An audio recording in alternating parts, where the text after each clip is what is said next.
This podcast is sponsored by nobody. Hey dudes, welcome to Splat from the Past, the only 80s themed horror and sci-fi show where things can get totally radical. Now today I will be welcoming a very underrated, very hilarious comedic actress, and I'm talking about Elaine Hausman. Elaine was part of a short-lived sketch comedy group in England that had their own TV show called Assaulted Nuts, and that included Wayne Knight and Bill Sadler, of all people. What an odd combination, don't you think? Yes, and it's going to be a great conversation today. I just discovered that show on YouTube recently. They put so many obscure sketch comedy shows on YouTube, and I watched all 6 episodes recently, and I thought it was friggin' hilarious. And she did a lot of theater in New York before that. She was in The Time of Your Life with Kevin Kline and Patti LuPone. She guest starred on The Equalizer, Quantum Leap. She had a recurring nurse role on Falcon Crest. She's been on Nip Tuck, and she's also a performance coach, video acting performance coach thingy. I'm going to ask her more about it as the conversation wears on, and it's going to be a great conversation today. Elaine is very funny. I mean, really, really funny, and she's made me laugh on Facebook Messenger, and her birthday's 2 days after mine, June 8th, and I'm June 6th, and so I'm looking forward to this conversation. It's going to be a laugh riot and very informing. And she's Juilliard trained. I wonder if she knew Robin Williams. I'm going to find out. So yeah, here is my interview with Elaine Hausman. Hey Elaine, welcome to the show. How are you today? I am very well, and Tommy, I'm really looking forward to this. We're going to go back 30 years or more. Yeah. Yes, I'm excited for it too. This is such a great honor. Thank you for taking the time today. Thank you. So, going back in time, did you gravitate toward acting early on in your childhood? I knew I wanted to be an actress from the time I was 12. 12. Yes. What brought that on? Did you see something in the theater or something that you were like, wow, I want to do that? It's so interesting. I can't remember at what age I saw the movie West Side Story. Oh, yeah. The original. And oh my God, that just had such an impact on me. And I had a little newborn brother, and I literally, while he was in his crib, I reenacted the entire movie, including every song. So I think I was influenced by West Side Story, but my dad just happened to be a really great speaker. Mm-hmm. He wasn't a Shakespearean actor, but he could have been, so I might have gotten it from him too. But yeah, it was something I knew I wanted from the time I was 12. Wow. And, were there any, movie stars that you idolized? Well, probably many, and I'm sort of not good at that. It's sort of a blur. They were all really neat, but I might have answers to that a little later in my life. But no, I think also there was this phenomenon that the nature of who I was really interested in playing a character, making believe, and interpreting them how I think they were. So there was something in me that wanted to write history my way. Mm-hmm. As opposed, it was interesting. I think there was just something very much how I wanted to tell a story. And so you did school plays and community theater? And guess what? I didn't. And people would say, oh, are you in the school play? And I'd say no. And guess what I said? Mm-hmm. I said, I'm not going to be taught until I'm taught by professionals. I was 12 years old saying this.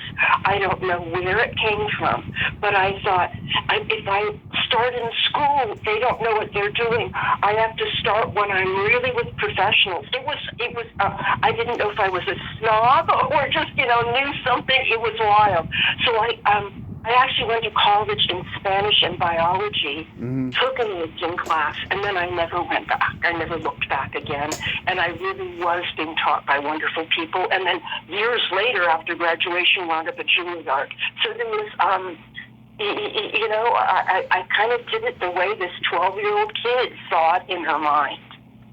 Yeah. So where are you from originally? I was born in Sacramento, and from the time I was 14, grew up in San Francisco, but I spent, 18 years in New York, 20 years in LA, and I'm only just now back to my original Northern California roots. I'm born and raised in San Francisco. I love meeting people who were there, in the 60s and stuff. Yeah, it was such a magical time. My birthday, by the way, is 2 days before yours. Oh, no, it is. And what blows my mind is I can't even imagine that you're near my age because you look so young. So I'm 40. You're 40? Yeah. So how old were you? In the 60s, you were what, 10? What were you? I wasn't born in the 60s. I don't even think, my dad was able to ejaculate yet, no pun intended. Poor guy. No. Of course. Yeah, you weren't even born yet. But is it fascinating for you to look back at that time, having never been in it? Is it fascinating to you? It's very fascinating to me because it's funny. I interviewed somebody who was not very nice to me, very combative, and she was in San Francisco in the late 60s in the rock and roll scene, and she was saying that it was very misogynistic and chauvinistic in San Francisco, and I was like, even more so than LA. She's like, it's just as bad as LA, and I'm thinking to myself, it seems like San Francisco used to be a lot more inclusive before politics and Silicon Valley and whatever took over, and now they use that bullshit moniker of like we're diverse and all of that crap, which I can tell you from personal experience is all bullshit. Yeah. Oh, gee, that's interesting. I was such a, I was a teenager and went away to college. I actually spent so little time, maybe 4 solid years in the 60s in San Francisco, and, not adult enough to know what she came up against. So, interesting though. Yeah, it was a crazy time. So you attended UC Davis and you studied theater there? I did, and I'm like, I can tell you've done your homework. Yes, I did. I wound up in the theater department, and I was really bitten. And it was really a really nice school. And in addition to the theater department, we were right next to the art department, and there were people like Wayne Thiebaud there. Mm-hmm. I mean, there were some serious, really wonderful artists and installations, and it was this place on the campus that really was alive and buzzing. And the theater department was surreal. It was really nice. Yeah, did you have any classmates that we would know? By the time we get to Juilliard, boy, do I. But in that time, not really. I'm not sure. There was a lovely man named John Estrin, and I'm not sure if he's the same John Estrin I see time and time again as a producer on television or film. So I don't know. I know some of them went on to teach at other universities, but I really we had 2 people that came as professional actors to be in some of our plays and did classes as well. And one of them was Elizabeth Huddle, and the other was John Seitz. Oh, yeah. And they were very reputable, and definitely were seen in very reputable film or television later. But other than that, no, I don't think so. Yeah. Did you try to get into the Actors Conservatory over there? Do you mean ACT? Yeah. It's interesting. When it was time to audition for Juilliard, It actually, the auditions took place at ACT, and I had great respect for ACT, no doubt about it. And in addition to John Hausman, who was the head of Juilliard being there, and William Ball being there, who's the head of ACT, I auditioned, and they actually both offered me. One offered me Juilliard, one offered me ACT, and it was wonderful. But I did choose Juilliard. Nice. So let's see. I've talked to people who went to Juilliard. Like, who was there when you were there? Okay, excuse me. First of all, I love her work immensely, and I was in 2 classes. I was first in group 2, and then at the end of that year, they said, Elaine, we love you. We think you should be in another class. Mm-hmm. It will be better for you. And they had me join group 3, which was really, really wonderful. But I was there with Christine Baranski, in The Good Wife and The Good Fight, and, The Golden Age, or whatever that new one is. But I just adore her work. And we were definitely in the same class together. But I was also, it was a fun time. My roommate was Robin Williams. Yes. And he was in a completely different class. And by the time that happened, I was really in the Juilliard acting company. So it was a couple of years later. But, I was around people, watching people act. I was around Christopher Reeve. Yeah. I was around Bill Hurt, Mandy Patinkin. Really, you would watch them in classes and think, they're just here to fine tune. They already know how to do it. Yeah. But, baby, you were born with it. It was really interesting to watch people like that. Did you know Lee McCloskey? I absolutely know that lovely, gorgeous man. Yep. He was in a younger class than me, and it is fascinating, the artist he is. Yes, I've had him on. He was a huge part of my childhood with the teen comedies he did in the 80s. Maureen Teefy, I love her. Don't know that person. Harriet Harris. No. Harriet Harris was recently. There was a show on TV. I'm forgetting the name of it, and she played Eleanor Roosevelt. Oh, okay. Yeah, it was on cable, but anyway, yeah. Yeah, Lee, he was roommates with Kelsey Grammer at Juilliard. Oh, yeah. Certainly, I remember Kelsey. Again, they were in a class younger than me, but I absolutely knew them. Yeah. Oh my God, it was a small world back then. Everyone knew each other. There was no internet. It's true. Yeah. So after high school, you stay in New York, and did you study with any of the big names after that?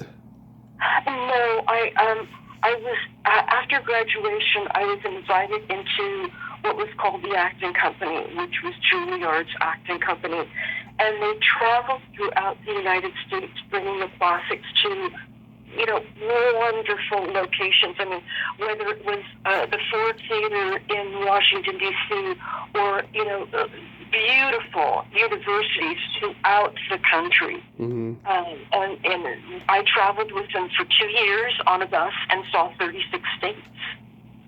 And they kept, they gave us, we got our union cards that way, mm-hmm. and I had work for a solid 2 years, and then after that, I just began, being an actress and getting jobs, and no, I didn't study any further. Oh, okay. So then you start doing Broadway, and I noticed a lot of these Broadway shows you were in didn't last long. Right, but they were limited runs. Yeah. So some of them were an offshoot of the Juilliard acting company. So, for instance, whether it was The Three Sisters or The Time of Your Life, which ultimately was recorded for PBS, which is lovely. I watched a little bit of it on YouTube, yeah. Oh my gosh, how interesting. But yeah, they were a limited run. so unlike Brigadoon, which should have a longer run, well, I can give you a story about that. But Brigadoon lasted somewhat longer and should have lasted longer, but for greed. Hello. I have a story about that. Okay. It was really a renovation more than a revival. And the opening night, they were standing and cheers and bravos and applause, and clearly we had done well. Mm-hmm. And clearly it was going to have a wonderful run. But I remember this was a time in the 80s where corporations had kind of like infiltrated the artist community. And I remember the Nederlanders Mm-hmm. had, kind of taken a large chunk of Broadway. And as well as we had done, we found out that because they wanted 42nd Street in there and began coming backstage and taking measurements, they were also turning away busloads of people coming to see our show. Yeah. All because they thought 42nd Street would do better, and they wanted that theater. And that was a lot of a time of big change for Broadway, where it wasn't necessarily in the hands of artists or patrons of the arts. It became a different kind of business. Yeah, the magic of Broadway, I heard, is not what it used to be, but there's nothing like going to see a live show on Broadway. It's true. And I will say, it's become its very own version of Disneyland. Yeah. But yes, there's something for being said for live theater, and of that caliber. It's a wonderful thing. Absolutely. What was it like working with Patti LuPone? I don't know if you ever saw her in Penny Dreadful. Mm-hmm. In one of the first or second seasons, she played a psychiatrist to the lead woman. She was so brilliant. I loved her. I've always wanted to see one of her concerts and never have. That we were certainly in the Juilliard Acting Company side by side, working together, and she was definitely a leading lady of the acting company, but she's had a wonderful career. She's beloved in England, in London. Mm-hmm. But it's a shame. I'd love to see one of her singing concerts, but I haven't. I loved your acting. Go ahead. I sent her an email 17 years ago. Never in my wildest dreams would I ever think I would be interviewing people today. But 17 years ago, I sent her an email and asked her questions, and she was so nice replying me back and answering all the questions honestly. And I thought that was just so cool. She's one of 4 people I did that with back then, and I thought that was so cool that she did that. Oh my God! Are you willing to divulge the others? The names? Oh, Ed Begley Jr., Gregory Harrison, and Steve Guttenberg. Oh my God, that is so lovely. 5, actually. Harry Shearer. Oh my gosh. Yes. Really nice. All very talented people that I enjoy. Yeah. Kevin Kline. Oh my God, did you know that he would be a movie star someday? Well, in a way, this is just my opinion. Mm-hmm. I don't believe Kevin Kline is a movie star. I think he is still a major theater headliner. Oh yeah. But yes, Sophie's Choice happened. Yeah. But it's not. And yes. And definitely, God bless Kevin, he shows up occasionally in films, but I wouldn't call him a movie star. Oh yeah, I don't mean it like in derogatory terms, but like, did you know he was like? And neither do I. But did you know he was going to make movies? Is what I'm trying to say. Yes, no, maybe. I just knew that I could see people that were just being set up were so so much more in their careers. Yeah. You could see from the response to them, even in those early years, that they were going to have a future. Yeah, I mean, very much so.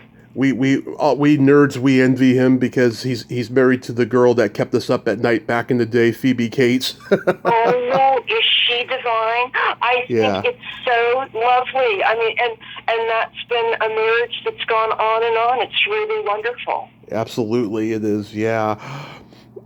So then you do Brigadoon in 1980. How was that experience? It was really, really wonderful, and I'd never done really anything like that, clearly. It was really wonderful, a tremendous group of people. We were such a community. Vivian Madelon was the director, who was always inventive and really an actor's director. He really knew how to talk to actors to help them kind of translate what he saw. And it was a great experience. It really was. I truly enjoyed it. Yeah. And kept friends from that experience for a very long time. Mark Herrera from Porky's was in it. What was he like? Oh, no! Sweet! Yes! I think he might have been one of the youngest people in the show. Mm-hmm. Yeah. That was really sweet. Yeah, I don't know how old he was, but probably early 20s because, he was in Porky's and everything, yeah. He played the bartender. He was really dear. Yeah. And what's lovely also is many of the, particularly the singing and dancing, performers still remain quite close. There's quite a community on Facebook where they stay connected. It's really lovely. Yeah. So how do you end up in Assaulted Nuts? One day I got a call and they said, would you please audition? And I think they sent me to HBO. I think it was HBO. Cinemax. Cinemax. Say it again? Cinemax. It was Cinemax, but at that time, Cinemax and HBO could have been in the same offices or something. They're sister channels, yeah. Yeah, they were related. So I don't think there were any Cinemax studios. I went to HBO, and I just had heard that there had been a woman in the show who was not going back into audition, so I auditioned, and I got it.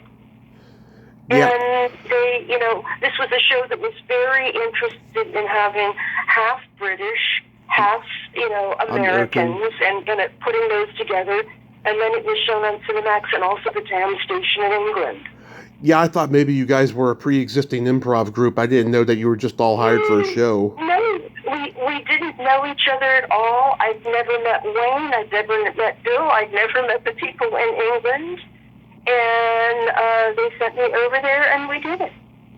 Wow. I thank God for YouTube because I just discovered this show, earlier this year. They have all the old, really obscure sketch comedy shows that I never knew existed, like around the same time in England, right? There was a sketch show with Tracy Ullman, Robbie Coltrane, and Rick Mayall that I had never knew existed, and I was laughing so hysterically at that. And, of course, algorithm searches exist, so then Assaulted Nuts came up, and then I discovered that. Oh, that's so funny. What was interesting about Assaulted Nuts, what was happening on Cinemax at the time, they were trying comedy, and they were trying sketch shows, which definitely was Assaulted Nuts, because this was by the same people that had put together Benny Hill. So they were the same writers, producers. And what was interesting, though, that was after Assaulted Nuts, and even after the year I didn't return and they continued, after that, where Cinemax really hit its stride, was it moved toward stand-up comedians and never stopped. It kept going in that direction. So we were sort of the precursor to where Cinemax found its stride in, single comedian performers. Yeah. It's interesting. It was a really good mixture of American and British humor for sure. And like, it's funny when I saw Wayne Knight, I was looking up his career because I wondered what he had done before Seinfeld, because that's where when I first discovered him and stuff. And yeah, I found out he also did a sketch comedy movie that was really raunchy in 1985. I can't remember the name of it offhand right now, but I was looking it up on YouTube, and it wasn't on YouTube. But yeah, it's a very interesting mixture. And what's her name? Cleo Rocco's. She had a nice body. What was her story? Did she come from rock and roll? She looked like a rocker chick. She was such a dear, sweet, gorgeous girl. And she had been in British comedy a bit. There was a McKinney somebody or other show, and she was had already been in that kind of venue, and so she was the perfect fit for what was happening in that show. But what I found really interesting was just like a year or so ago, I was watching a documentary about Freddie Mercury, the lead singer of Queen. Uh-huh. She was being interviewed because she had been one of his dearest friends all his life. And it was fabulous to see her, but I think she has still gone on to be, a favorite of television in England, and is still in kind of that same kind of venue, funny, sketchy type things. But it was where she'd started before she was even in Assaulted Nuts. But I don't know that there was any rocker music other than her association with a rocker, maybe. Yeah. Now, you guys filmed at Thames television studio. Did you see Benny Hill there? No, it was, we had the studio to ourselves, and I think by that time, Benny Hill was complete. It had concluded by then, I think. So Assaulted Nuts was kind of what they were doing next. So I don't know that Benny Hill was on anymore. Oh, okay. Well, he was there on and off for about 20 years. I know that. Then I've got to be wrong. And I know also Boreham Wood, which was the studio we used, was no longer in use after a matter of a certain years as well. I see. Yeah. I want to mention also Daniel Peacock was one of the other British actors. Yeah. And he was such a dear soul. He was so lovely. And literally, just several weeks ago, I was watching this British murder mystery series, and there he was as this very intimidating underworld crime boss, and he was fantastic, and it was so great to see him. Oh, well, clearly he's still in it, and actually, I believe Daniel had a famous father who was an actor. Well, Bill Sadler is intimidating in the roles he plays, really mean kind of guys, but he does comedic roles like the Grim Reaper in the Bill and Ted movies. Yeah. Adored him, and we've connected recently, but I don't know if you've seen Power on Stars. No. And he plays Tommy's father, and Tommy's the best friend of Ghost, the drug dealer. But I'm telling you, Bill was so good in that role. I tried to find him on Facebook just to let him know, and we reconnected. It was lovely. But he's had a nice career. That sketch comedy movie is called The 6 O'Clock News that Wayne Knight did. Oh, really? Oh, wow. Yeah. Interesting. I hope I see it someday. If it gets uploaded to YouTube, and if it does, I will invest in a rare eBay copy. Every show begins with, and now here is the first joke, and I remember one episode started with an Arab sheik. He looks like he's going to take laundry out. He looks like he's going to take a veil out of the laundry, but he also takes his son with him out of the laundry. So, I look at those and they really make me chuckle. They're sweet. They're funny. They're fun. It was really lovely. Yeah, my favorite is when you and Tim Brooke Taylor are doing a parody of Casablanca, and you have a travel chest strapped to your back. Oh my God!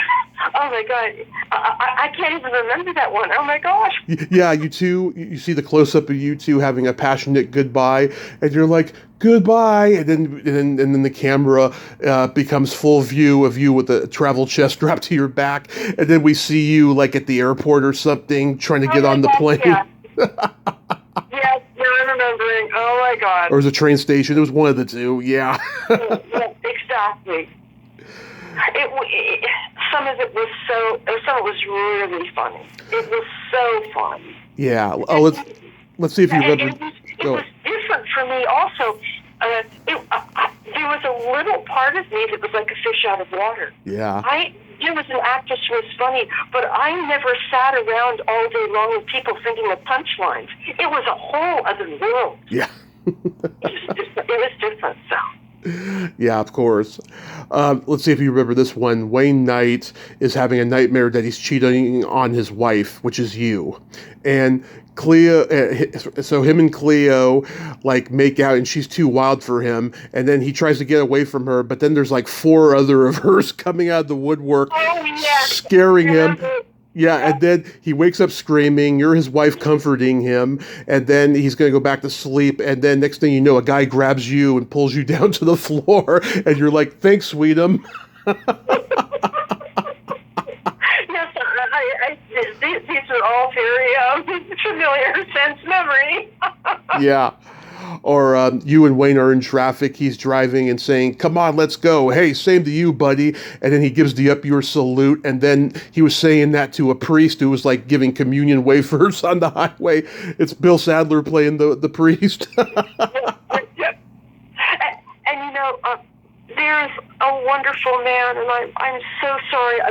I should be looking on my phone.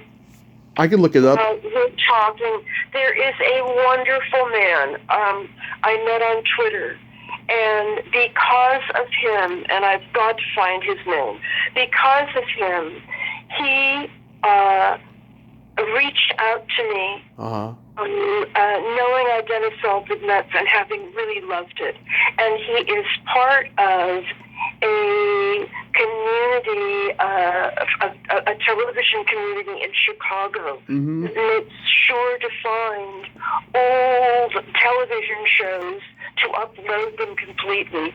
Yeah. And he reached out to me, and I had a VHS of all of the shows.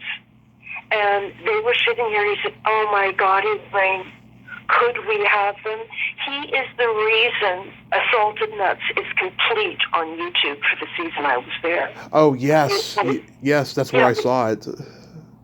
Yeah, I sent it to that television location in Chicago, and he was responsible for uploading them, making sure they were clear, doing color correction. Mm-hmm. So I apologize. His name is escaping me in this moment. So the Museum of Classic Chicago Television is the name of the channel. Yeah. Yeah. Right. Yeah, that's where I saw all 6 episodes, and it just cracked up. Yeah. Let's see. Oh God, there was a hilarious one. It was so wrong, but hilarious, where you and Sadler are a couple watching your house burn down, and the firefighters bring you coffee, and you're like, "Oh no, what about the kids?" And he's like, "Oh, well, it's good coffee." And then you both look like you're trying so hard not to laugh. I know that we were being bad, but I'm telling you, it makes me laugh too. Yeah, they were funny. They were funny. They were pretty hilarious. Did you guys do a lot of rehearsal? Not necessarily. Only when I had been exposed to some kind of radiation and milk came out of my mouth. Mm-hmm. That took a little more rehearsal, getting the milk coming out of my mouth just right from being overexposed. But no, only a little bit of blocking maybe, but not that much rehearsal. So it felt very spontaneous. Yeah. Were you guys all in on the writing process? We were not necessarily, although there was some, and it would have been wonderful if that was different. A lot of it was already written, but sometimes on the spot, it's like, "Oh my gosh, we should do this," and they would absolutely take that in and incorporate. So that could definitely happen. Were we there really writing things from the beginning? No. No, they were pretty much already there. Maybe we embellished, but they were pretty much already there. Oh, nice. So why did the show end after that short time? Was it just not getting ratings, or? Well, first of all, there was one more season after me, and I didn't go back. My agent felt, I had said to him, this is weird. I mean, people are sitting around telling jokes all day long, and, through no fault of my own, I'd gone to Juilliard. I was a little bit more highbrow about my comedy, and it was like, this is a little tiresome. They're trying to joke all day long, and it wasn't exactly me. And I'm sorry I didn't go back, but my agent said, let's find you here something, here in America. Well, they replaced me with Emma Thompson. Oh yeah, I was going to ask you about that. Like, it said that she did various roles, but it wasn't clear as to, like, if she was a cast member or not. Yes. She came back for the third season. I don't know how long it lasted, but what was interesting that I noticed is that was somebody who came in and I really think did bring her own material. So that there was a shift with someone coming in and writing their own thing. So I think that happened a bit. I don't know how long it lasted. And yes, I don't know why it ended other than all of a sudden maybe Cinemax, which was really the lead in all of this, was willing to take a different direction for their platform for comedy. Yeah. So did you just go back to New York? Yes, I went back. I went back. Yeah. Yeah, because... And then I thought, and soon, it could be Emma Thompson becomes a dame. She could be Dame Emma Thompson at some point, and I thought, well, wow, I was swallowed up by somebody who's really sublime. She is a gift with what she does. Absolutely, yes. And I used to see her on the awards shows, and I remember, like, my mom and my brother's girlfriend at the time going, oh my God, she's not wearing a bra. Put on a bra, Emma. Funny.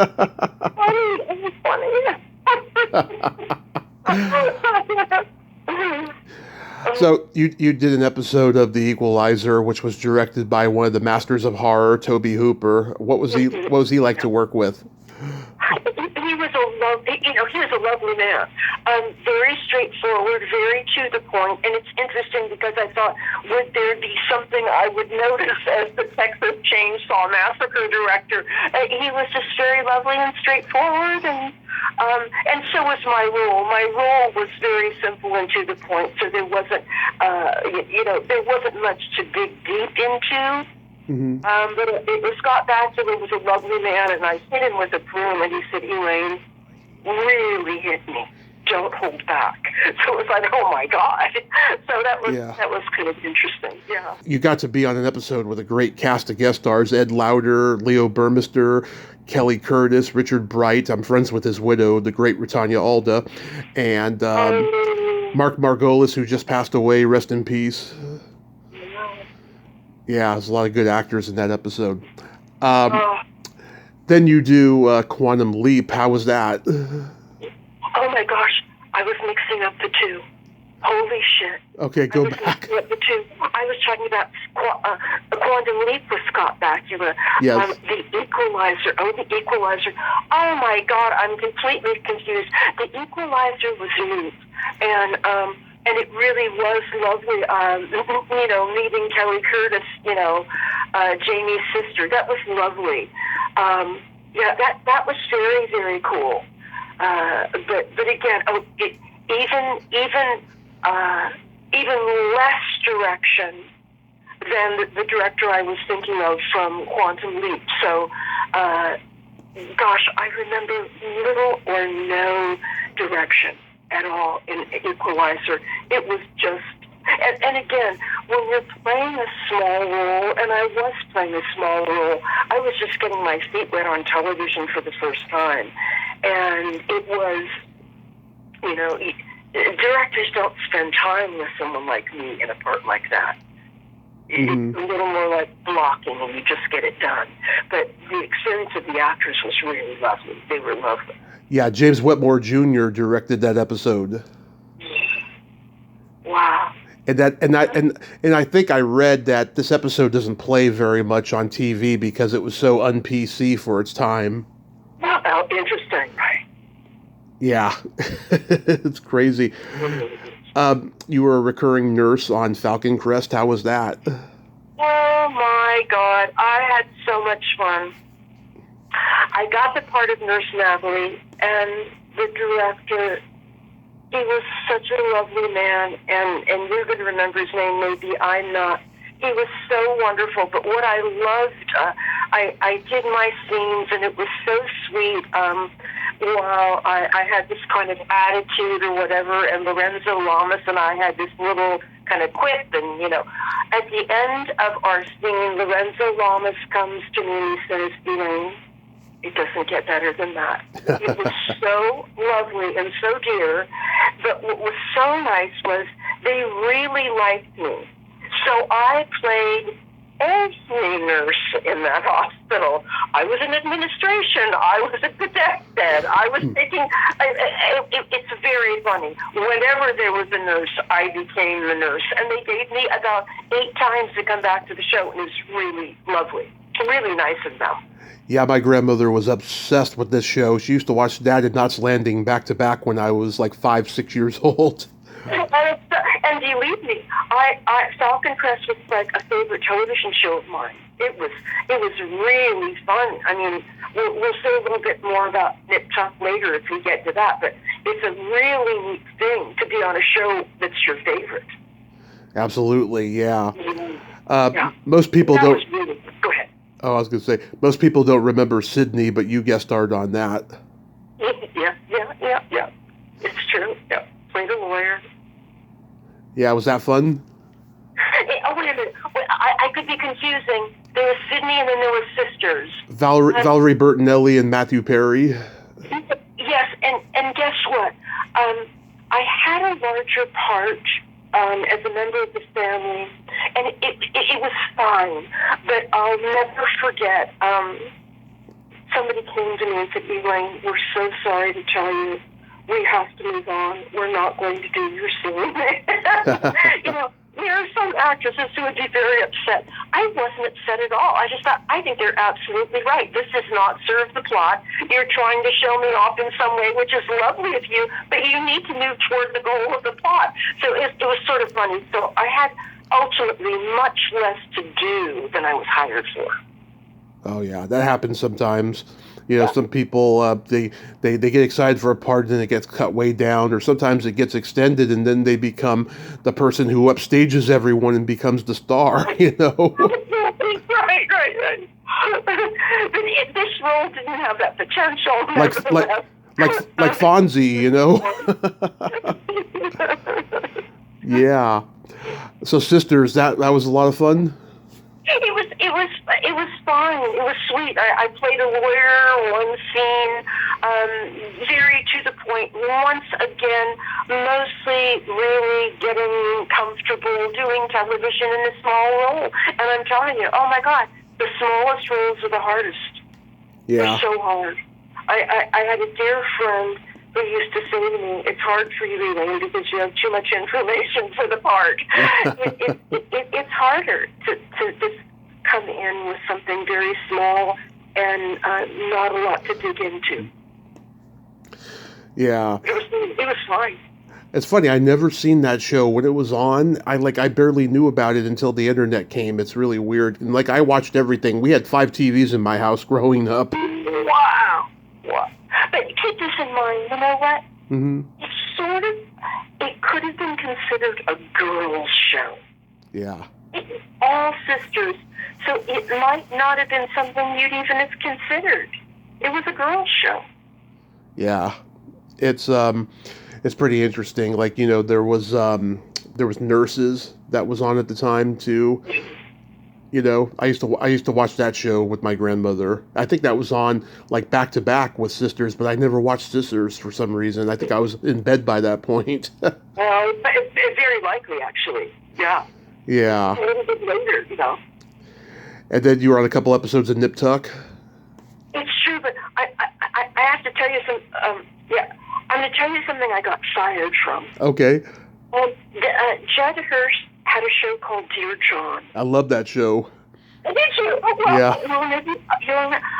He had a secretary at the front desk. Mm-hmm. And I got the part, and I had this sneaking suspicion I wasn't right for the role, and I got the part. Anyway, he comes on set, and we started our lines, and you could feel it. You could cut it with a knife. There was no synergy. I knew I was wrong for it. Mm-hmm. We were matching whatever was supposed to happen. And I kept saying to myself the whole time, my friend Mary Pat Gleason should be playing this part. Mm-hmm. And lo and behold, I was fired. It's not a terrible thing. You get paid exactly the same amount of money. Yep. And they did hire my friend Mary Pat, and she was right for it. Wow. Yeah, and I know she'd been up for it. Why she didn't get it, I don't know, but they chose wrong. And they replaced me with her, and she should have been in that part. The synergy wasn't there, and I think it worked perfectly once she was in that role. So that was one that you won't see in what I've done because I was fired. Oh, she was really good though, and she had that look about her. She played, really horrendous women in on TV and in film. I think, I knew she was the one for the part, so it was great. And yeah, now, interesting about Nip Tuck. Yeah. I was no longer an actress at the time I got Nip Tuck. I had left acting in 91. Mm-hmm. I had, a chapter turned, and I had fallen in love with bookkeeping. And I went back to school, and I went to UCLA in accounting. So I was no longer an actress, and then lo and behold, wound up in a representative for a fragrance company. I had not been an actress for 13 years, but I had two dear friends who were producers at Nip Tuck, and I've known them since Juilliard. They were wonderful writers, Richard Levine and Lynn Green. And they had been with Nip Tuck since the beginning. And every once in a while, throughout their history, they would send me a part because they still wanted me to act, and they'd send me something, and I'd say, I don't know how to act anymore. I don't know how to do this. Thank you, but I don't know how. Well, one day, they said, Elaine, there is a part on Nip Tuck. You have to read that. And I said, okay, will you fax it to me and I will read it? And I read it. It was so well written. And there was something I could really dig into. I could absolutely connect with it. And I wrote back to them and I said, it's okay. I will audition for this. It was the first time in 13 years I'd auditioned for anything. And I did get it. And it was, the stars aligned. It was a phenomenal experience. The people were so supportive. Mm-hmm. The writing was wonderful. Everyone on set was phenomenal. Mm-hmm. And I believe the director was Steve Robbins. Okay. I loved him. He was wonderful. So that was really, really the best experience I ever had on television. Wonderful. Like, yeah. IMDb isn't always accurate, so was there anything that you were in that maybe it's not on there, or anything you auditioned for that was iconic or anything? I'm going to tell you that I, after Nip Tuck, I really made a wonderful connection with Ryan Murphy, the creator of it. And he wrote a part for me in Running with Scissors. And so I was in Running with Scissors. You don't know it. That's why it's not on IMDb. He wrote me a really neat part on Running with Scissors, as he included also someone that he had also really loved that had been on Nip Tuck in, I think it was the same episode I had been in. And We filmed it. It was my first real movie, and I never got to see it. But for a year and a half before it was actually before it was actually, went national or whatever. My friends who were also producers of Nip Tuck and saw it said, Elaine, you were wonderful, and I was so excited because I was so curious. And they said, I lasted in that movie until they finally went to print, and we wound up on the cutting room floor. Oh. It was a shame. That really was too bad. It was when the lead character went to kind of an asylum, so to speak, and I was the nurse there. It was cool, but it was lovely that Ryan wrote that for me, but I didn't make it to, movie theaters. I was on the floor. Oh, that's showbiz, I guess. So, yeah, it's true, but yeah, so that's something that's not on IMDb because I was already gone, and it's sweet. I still could get some residuals from it, but no, I didn't make it into the final movie. Mm-hmm. So why did you leave acting for a while and then come back? I actually didn't come back to acting. I just was thrilled and delighted to accept the part that Nip Tuck offered me, and lo and behold, they were happy with me. It had gone so well, and I had no idea that they would mention my character throughout the years to come. And when they had a year where they took the medical practice of the two men in the show, and decided to do like a documentary about it or a television show about it, and it included my character, played by Jennifer Coolidge. So my character was kind of replicated in their television show by Jennifer Coolidge. So there were years where, a good 4 years, where they would continually refer to my character. And then one year, my friends called me back again and said, Elaine, we've rewritten you into the script. And I went back like 4 years later for a continuation of my character. It was wild. Mm-hmm. And I will never forget sitting down, in the doctor's office for the appointment, and Julian McMahon, one of the actors, looked at me and he said, I know you. And I said, yes, you do. We were here together 4 years ago, and you've been talking about me ever since. It was really fun. It was sweet. Yeah. Yeah. So, what made you get into coaching? Well, wonderful question. I had also, after my years as like a marketing consultant in a fragrance company, I wound up coming back to the Bay Area, and I wound up being the marketing director for a concierge medical practice and sold very expensive, in-home services, and was involved in medical practice. And I spent 8 years there. And after that ended, I really was at a time in my life where I thought, the nature of that job I'd more or less created myself, and it didn't necessarily lead to another kind of job where any other medical practice needed those services.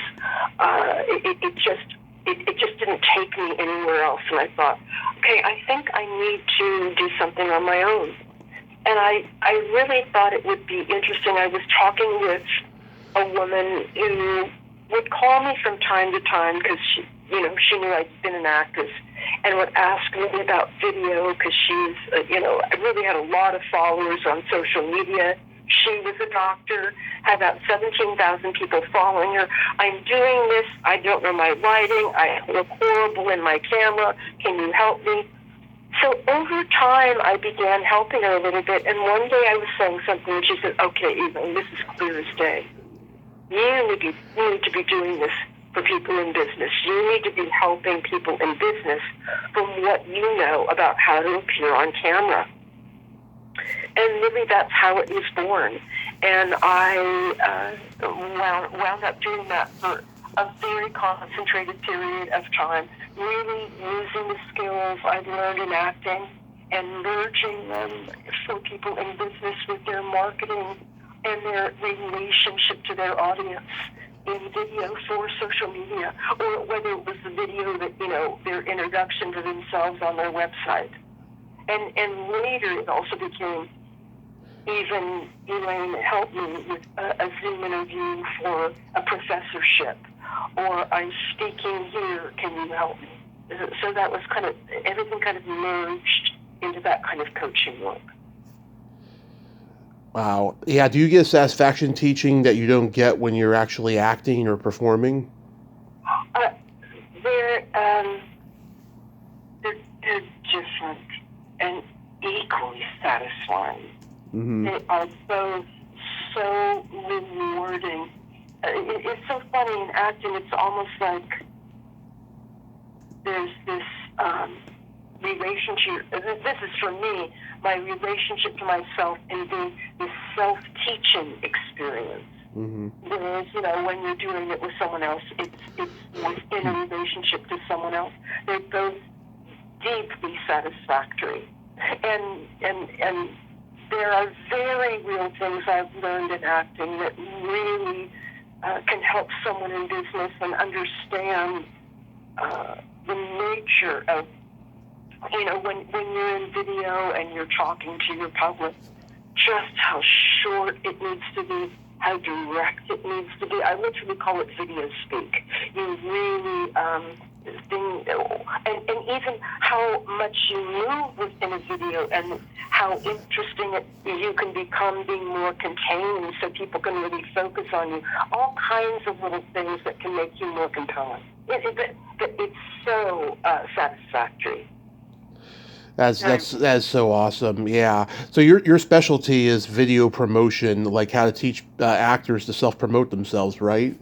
Well, no, I'm not teaching actors. I'm teaching people in business. Oh, just people in business in general. Okay. Right. How to kind of really be themselves in front of the camera, really get comfortable, really have a relationship with their audience.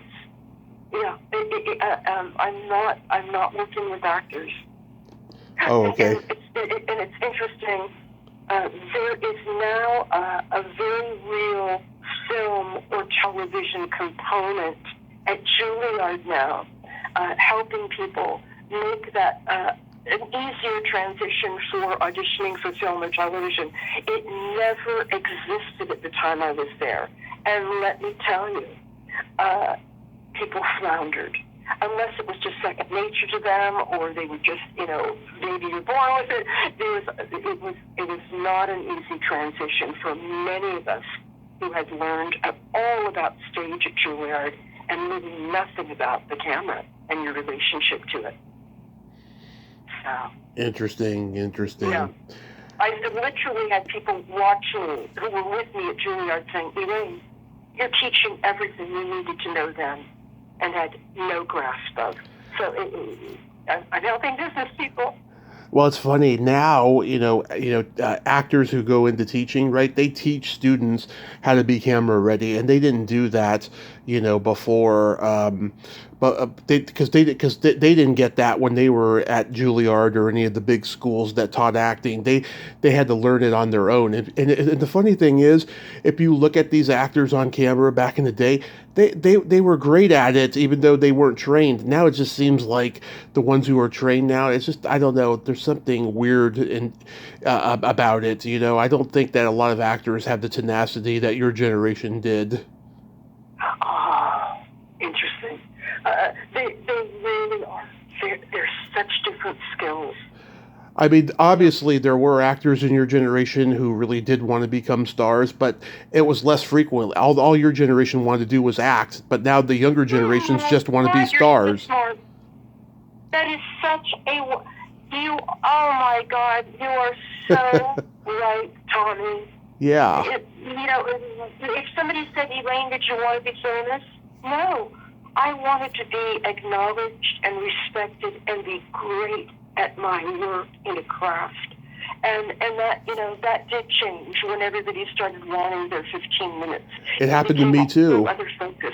It happened to me too. When I was younger, I wanted to be famous, but then as time wore on and I saw how fucked up people in this industry are, I was like, no, I just want to be respected. I want to, get good at what I do, I did stand-up comedy for 10 years, but I just didn't like the toxicity of it. Yeah, I didn't like the toxicity of it. And, I put that out there that I wanted to be famous, and just everyone said horrible things about me. And I didn't know that I wasn't aware of what I was doing. I didn't know about podcasts yet, and how, podcasts, they usually, talk about how it works in the business and in the world and stuff. But I didn't know that at the time. So I had to really learn hard lessons. That is, those are really hard lessons, really hard, out there in public, in the trenches. And forgive me, I didn't do my homework to know that about you, and now I know why you're so funny. Oh, thank you. In your messages to me in Messenger, I'm sitting over here roaring because you're charming, and you're just so innately funny. So now I really know why. Well, I use it for the right people, and because you were on Assaulted Nuts, I knew that you had a great sense of humor, so I just knew you were going to love my sense of humor. Love it. I do. Yes. So, do you have anything upcoming you'd like to mention? You're so kind. No, and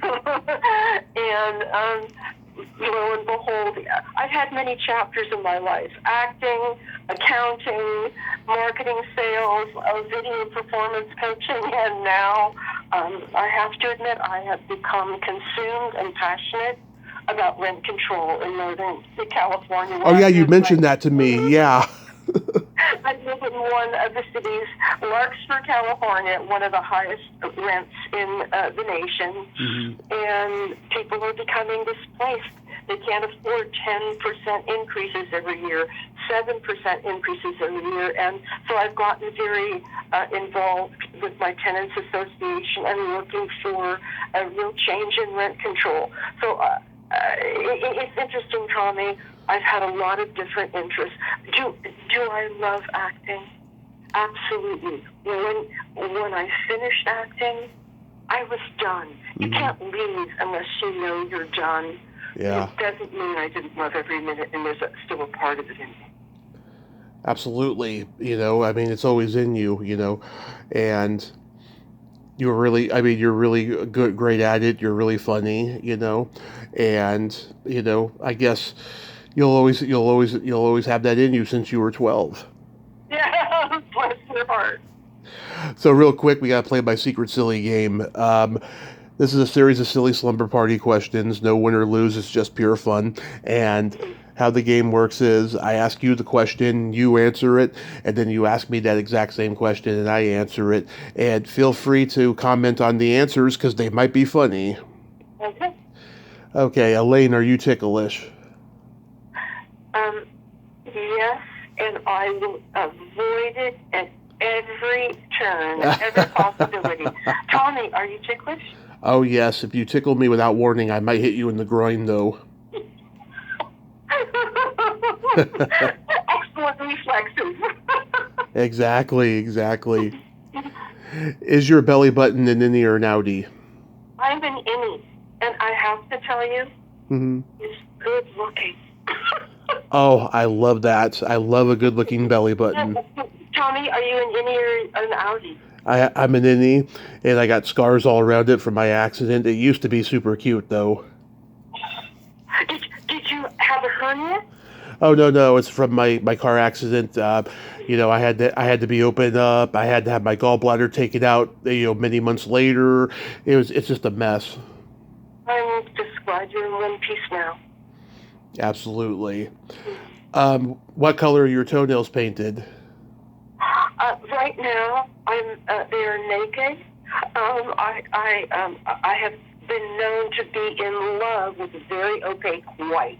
Mhm. That is my absolute favorite. Right now, I am nail polish free. Tommy, what color are your toenails? Right now, they are lavender purple, and I think I'm going to change it for this weekend because I'm going to a Comic-Con. Are you really? Yes. I don't know what color yet. I got to go through my archive of nail polish bottles. Very fun. Oh, we What have design, not solid. exactly? I like to go bright with lots of colors. Very cool. Very fun. What would you say is your best personality trait?